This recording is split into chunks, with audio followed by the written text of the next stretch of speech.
endet. So schade. Alle aussteigen, bitte! Papa! Mein Sohn, mein geliebter Sohn, komm in meine Arme. Gut, bist endlich wieder da. Hat der Scheich dich gut behandelt?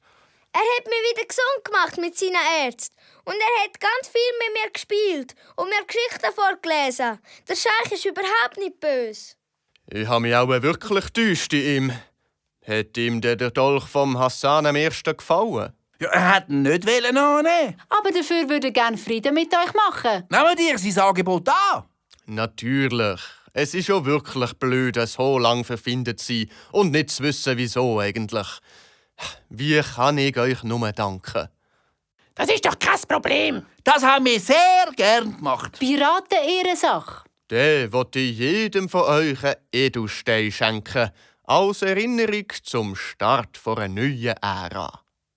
Der ist aber schön. Wie der funkelt. Danke euch vielmal, Eure Exzellenz. Das ist das Mindeste, was ich machen kann.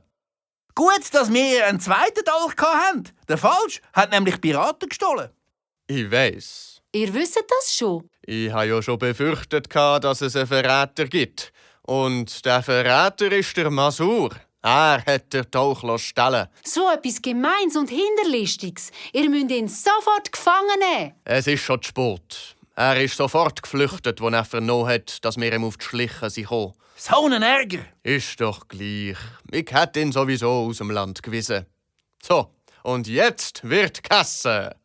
Der Scheich hat uns schon fürstlich bewirtet, oder besser gesagt, scheichlich. Das war so fein gsi. Dann schaut mal, was unser Koch Yusuf so alles auf den Tisch zaubert. Ob er echt mit dem Koch Abdullah kann mitheben? Überzeugt euch selbst.